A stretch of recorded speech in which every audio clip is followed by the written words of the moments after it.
शांति। आपका प्रश्न है, मेरी सास ज्ञान में चलती है लेकिन मेरी देवरानी ज्ञान में नहीं है। उन दोनों की आपस में बनती नहीं है।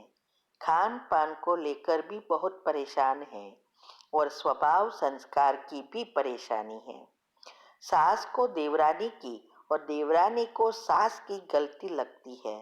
दोनों एक दूसरे से बोलते भी नहीं हैं। अगर सास अपने लिए एक अलग खाना बनाती है तो वो मेरे देवर देवरानी दोनों को ही सही नहीं लगता। तो सास को क्या करना चाहिए? क्या जिन बर्तनों में सास खाना बना सकती है जिसमें देवरानी ने लहसुन प्याज का बनाती है, अगर अलग रहते हैं तो देवर अलग शहर में रहते हैं?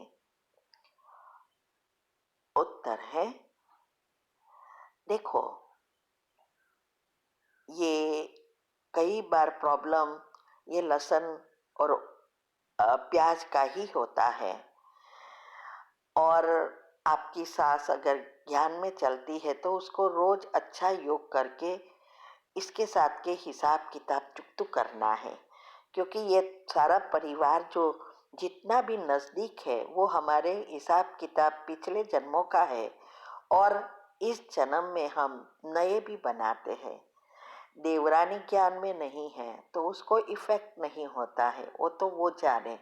लेकिन आपकी सास जो ज्ञान में है, अगर वो ऐसा करे तो उसका पुरुषार्थ कभी भी आगे नहीं बढ़ेगा। तो इसके लिए उसको ये बात अच्छी रीति समझनी है। एक तो हिसाब किताब चुकतू करना है और हर बात में सॉल्यूशन लाना है।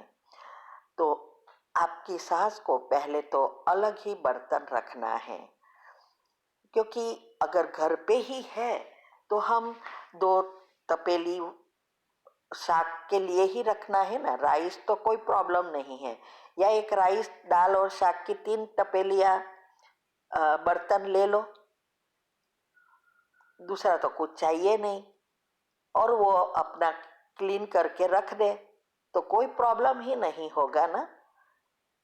तो इसीलिए ये सॉल्यूशन लाना है, क्योंकि वैसे तो क्लीन करके हम पका सकते हैं, ऐसा नहीं है, लेकिन ये घर में तो पॉसिबल है। दूसरी जगह पे जाए तो हम साथ में बर्तन नहीं ले जा सकते, तो खाना पकाना पड़ता है। लेकिन जब घर में है तो हम अलग के बर्तन रख सकते हैं। तो ये सॉल्यूशन है। तो हमारे 50% संकल्प कम हो जाएगा और हिसाब किताब भी चुकतू हो जाएगा। तो ये अपने ऊपर है कि कैसे एडजस्ट कर उसका रास्ता निकाल और सकाश देकर हिसाब किताब नए न बने, उस पर ध्यान देना है। तो अलग रखे तो अच्छा है। ठीक है। ओम शांति। आपका प्रश्न है, मेरी बेटी बोर्ड की एग्ज़ाम चल रही है, मैं उसके लिए योग करना चाहती हूँ, तो उसके लिए योग में क्या संकल्प करूँ, क्या विजुअलाइज करूँ? योग में बेटी 10 क्लास में है, बहुत मेहनत भी कर रही है। उत्तर है, देखो, पहले तो यूट्यूब पर हमने अभी ही 2-3 प्रश्न का उत्तर दिया है।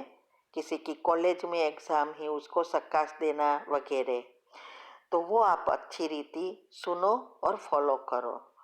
दूसरा, आपको चाहिए कि आपकी बेटी पास हो जाए, तो जो आपको चाहिए वो सोचना शुरू करो जैसे हो गया है।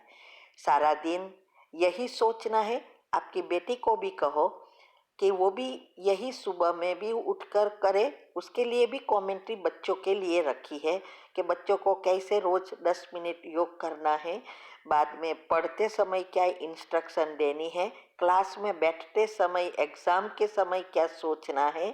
ये एक एक सेकंड की ही बात है।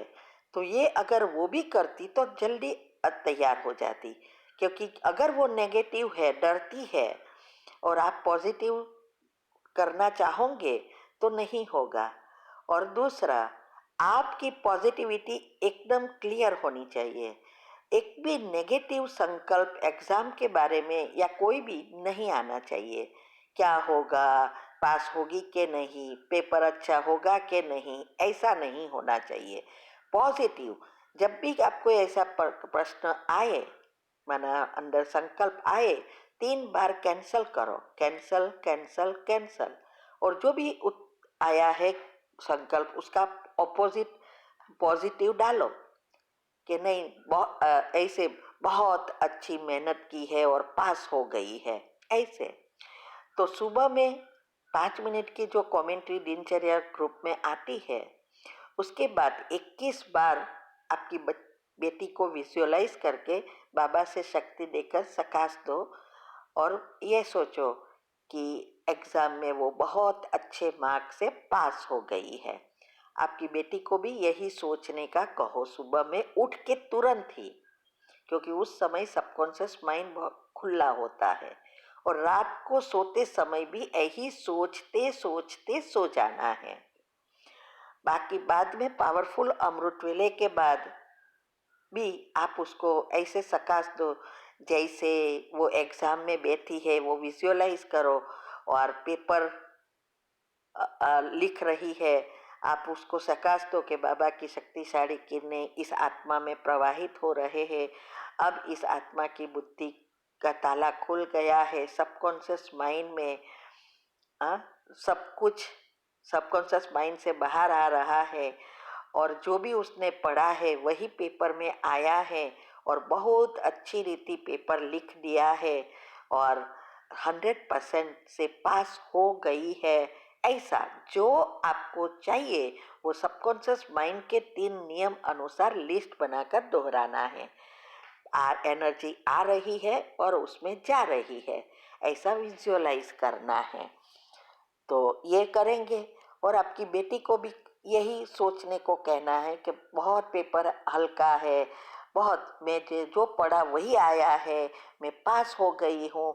ऐसी बाबा की 1 सेकंड भी याद करने के बाद आप करेगी तो डर निकल जाएगा।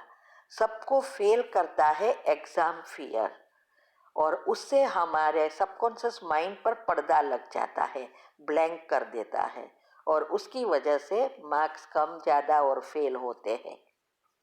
तो ये बातें बहुत सारी स्टूडेंट के लिए हमने यूट्यूब पर रखी है कमेंट्री के सहित। तो उसको सिखाना चाहिए कि अगर उसको पास होना है तो रोज ये करना है, सिर्फ एग्जाम के टाइम पे नहीं। ठीक है। ओम शांति। आपका प्रश्न है कि एक कहावत है कि little knowledge is the dangerous thing.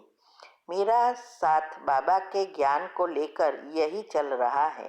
मेरे मन की कंडीशन लिटिल नॉलेज के कारण पहले से ही खराब हो गई है। इससे लोग यही समझते हैं कि मैं थोड़ी अजीब हूँ, मतलब बेटर का वर्स्ट हो गया है।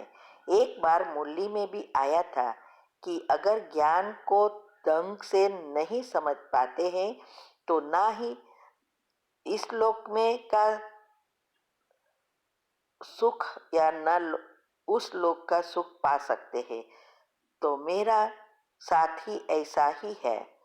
तो बाबा से टचिंग लेकर मुझे गाइड करिए जिससे जिंदगी से नॉर्मल हो जाऊं।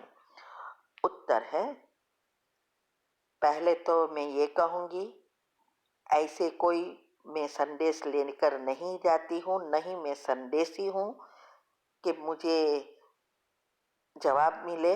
टचिंग तो आपको प्राप्त करनी है, मुझे नहीं। अभी ये जो ज्ञान की जो बात आप कर रहे हो ना, ये किसके लिए है? उनके लिए है जो पुरुषार्थ नहीं करना चाहते हैं। जो भी ज्ञान में आते हैं तो सबके साथ ऐसे है, हमारे साथ भी ऐसा था। इसीलिए हमने 10 साल पहले जो है वो कभी कभी करके गवाया, माना गए ना गए, मुरली सुनी ना सुनी, योग तो किया ही नहीं। और ये 10 साल से बचाने के लिए सबके लिए बाबा ये सब करवा रहे हैं कि दूसरे का समय ना बिगड़े। और इसीलिए ये सबके साथ अवस्था यही होती है। लेकिन जब ज्ञान को अच्छी रीति समझते हैं विधि फॉलो करते हैं तो वो कहाँ से कहाँ पहुंच सकते हैं। इसीलिए ये सब कहावतों को मन में लाकर और ही हम अपने पुरुषार्थ में ढीला हो जाते हैं। जैसे ड्रामा का ज्ञान सब उल्टा यूज करते हैं, ऐसे ही ये भी है। ऐसी बातें आलस्य और अलबेले वाली आत्माएं करती है, देह अभिमान वाली आत्माएं करती है। जिसको कुछ करना नहीं है, यही बातों पर रहना है। इसीलिए अगर आपको ये सब बातों को अच्छी रीति समझना है और जीवन को शुद्ध बनाना है, अच्छा बनाना है और बाबा का ज्ञान मिला है, तो कितने भाग्यशाली आप हो। तो भाग्य को ऐसे ही गवा देना मूर्ख से ज्यादा क्या चीज हो सकती है। इसीलिए आप योग की विधि जो हमने बताई है वो फॉलो करो। पहली स्टेज अवस्था पक्की करो, सबकॉन्शियस माइंड के नियम को समझो, दुनियावी चीजों बातें सुनने बंद करो, माना टीवी वीडियो अलग व्हाट्सएप पर भी जो बाहर की चीजें आती है ये सब स्टॉप करो। ऊपर से जितना पॉजिटिव बनेंगे उतनी आपके सारी सिस्टम रिसेट होगी। तो ये बातें सब कुंडलिनी चक्र की रीति से, हेल्थ एंड माइंड साइंस की रीति से सब कुछ यूट्यूब पर मैंने रखा है। चैनल का नाम है शिव शक्ति मेडिटेशन बीके कुसुम। फिर सब्सक्राइब करेंगे तो प्लेलिस्ट में जाएंगे, वहाँ आपको सब कुछ ग्रुप वाइज मिलेगा। साथ साथ लाइक शेयर और कमेंट भी कीजिए, इससे आपका दुआ का खाता बढ़ेगा और आपकी ये बुद्धि जो बेर हो गई है ना वो खुल जाएगी। ताला लॉक हो जाए गया है, उस खुल जाएगा। लेकिन कमेंट ऐसी होनी चाहिए जिससे अनेकों को भगवान का मैसेज मिले, प्रेरणा मिले, तो तब दुआ निकलेगी। ठीक है, तो ये सब बात तो छोड़ो और पुरुषार्थ में लग जाओ कि मुझे तो अभी नंबर 1 में ही आना है। और एक बात याद रहे, जब हमारे में परिवर्तन होता है तो दुनिया वाले यही कहेंगे, क्योंकि सारी दुनिया देह अभिमान में है और हम आत्मा अभिमानी बनकर हमारी सारी लौकिक चीजों को बदलते हैं, तो वो लोग को ऐसा ही लगेगा कि ये सब पागल है, ब्रेन वॉश हो गया है। हमारे घर में मुझे भी लोग पागल ही कहते हैं, तो क्या मैं ज्ञान छोड़ दूंगी? नहीं, वो तो बेसमझ है, अज्ञानी है, लेकिन हम ज्ञानी है, हमें पता है कि क्या करना है। ठीक है, ओम शांति।